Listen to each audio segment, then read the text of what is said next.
It's our chance to sit down with newly re-elected Mayor Mike McElroy. He's in the studios the day after the election. Obviously, this was probably not the election you were expecting, or maybe the election you wanted to go out on. Walk me through the process. You know, when you decided to run for re-election, you end up with 4 opponents. It gets really ugly. You know, were you surprised? Yes, I was surprised. Quite frankly, in past times, at good times, somebody didn't go after a sitting mayor.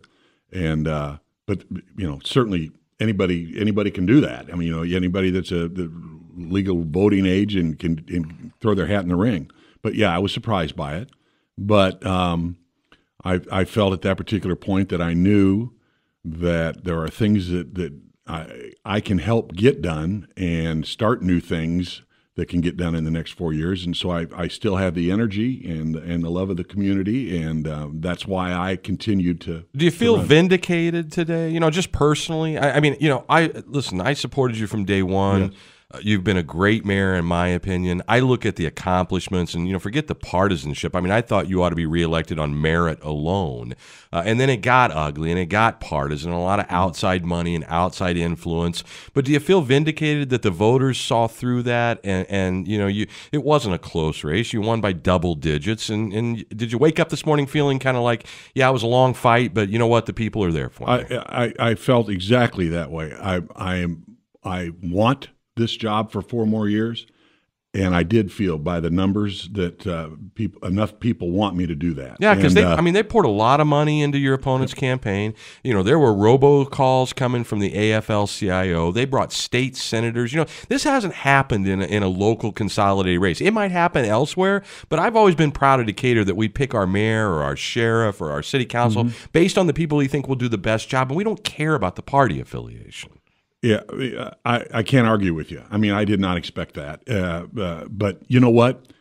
It made it a little sweeter this morning. Yeah, I bet. That after that, all of those things happened in this election. It made it a little sweeter when I woke up. Yeah, you know, the negative ads. I mean, listen, we all want a strong mayor. We want somebody who's vibrant. We want somebody that's out selling this community. I think you're a great cheerleader for this community. But I think there's also a lack of understanding about the mayor's role in this community. Goodness. I mean, this is an $8,000 a year part-time gig, and you're 1 vote out of 7. Yeah, maybe you get to set the tone and the tenor, and it's a very important position. I don't mean to belittle it, but I think there's people that made a lot of promises like that you have some magic wand down at the mayor's office that's going to cure the Illinois unemployment rate. Exactly. When I first saw that first commercial, I chuckled. I go, my goodness. I mean, what a stretch. I mean, I know what the mayor does, and I know what the mayor can get, what point the mayor can get to. And you can ask Ryan McCready, because I'm sure I pushed it to the very last inch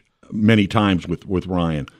And we had a great relationship, and I believe that everything that he did was positive, and it was great for the community. I just got done saying, Brian, a few minutes ago to somebody, I don't know how we got so lucky to get Ryan McCready and then Tim Gleason, to get 2 within 4 years, 5 years, that are as competent and quality as these guys are. All things seem to be going well with that. You've got and you didn't lose Ryan McCready. We got to keep him, which means he's going to be heading up the efforts at EDC.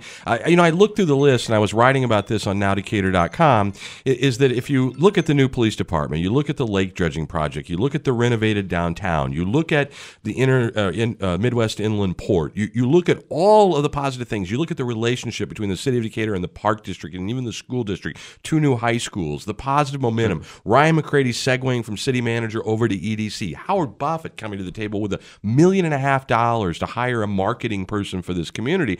I don't see how anyone out there, I don't care if you're a Democrat, a Republican, labor, business, how you can't think that there's plenty of forward momentum going on in this community. Well, I agree with you 100%, and that's another reason that I ran. I mean, I know. I mean, I'm 63. I'll be 67 when I'm done. I've got plenty of energy.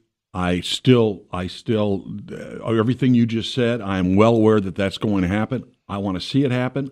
I want to help where I can help to make sure that we get it done. And I believe in this community. And I'm telling you what, when we talk about this 12 years ago when I first started on council and today, 12 years ago how this town looked and how it looks today. Now, that's not because of me. I'm not saying that for 1 minute. But the fact remains, the citizens of this community have embraced the things that we have done. You've had a functional council to work with on the second half of this time you've spent there. We remember the days. We can all go back to when it was just a knockdown, drag-out fight over everything. We had a little bit of change last night. You got a new city council member in Lisa Gregory. You got a new city council member in Bill Faber. But I don't see this 4-3 split thing that was going on every issue 12 years ago. And I think you're going to continue to function well. Now, any hard feelings? Any personal human feelings? You had a fellow council member endorse your opponent. You had a fellow council member run against you. I mean, I guess when you win, it's a little easier to get up in the morning and be graceful. I got to tell you, I never got mad about anything. I did not like the ad about that I was responsible for the unemployment. Right. That was a real stretch. But no, they have a right to do it, and I had a right to run again myself, and I was the one that was chosen, and I plan on doing the job. But no, as far as I'm concerned, that's just part of what happens. And the animosity that one or two people have, which I'm well aware of, and it is a personal attack at me. But those one or two people have an awful lot of resources. Oh, they do. A lot of weight in this state. They do, but they didn't win last night. No, they did not. All right, let's talk to labor here for a minute. I know everybody's making a big deal out of right to work, and Governor Rauner sort of kicked it off here in Decatur. I don't think there's any chance this happens in Decatur, and I'll tell you why. And I wish that labor would figure out this strategy, because they'd be much better off doing this rather than threatening and picketing. If you had a right to work area here, as I understand it, you would kill companies like Dunn Company that are in this community, because companies from Indiana and Missouri would be able to come in and undercut and underbid jobs. Do you think there's any temperament or any mood to pursue this right to work thing here in Decatur? All I can tell you is that I have not heard any council people bring it up to think that this is a good idea. Do you have any agenda to bring it up? No, no, I don't. I don't at all. And because of that, we've got people like Dunn Company that are effectively union shops because they're paying prevailing wage. Yep. And if you would put something like this in place, it would hurt the local economy, because people from outside our community would come in and be able to take those jobs.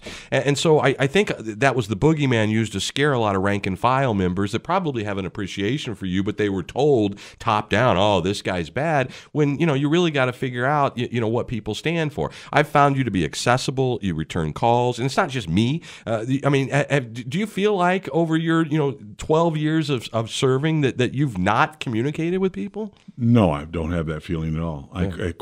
Quite to the contrary. I return every call, and quite frankly, I make a lot of calls. If somebody's got an issue, I will come in the next day and pick the phone up and call them and see exactly where we stand as a city. Are we wrong, or can I prove out where they're missing part of what our ordinances say?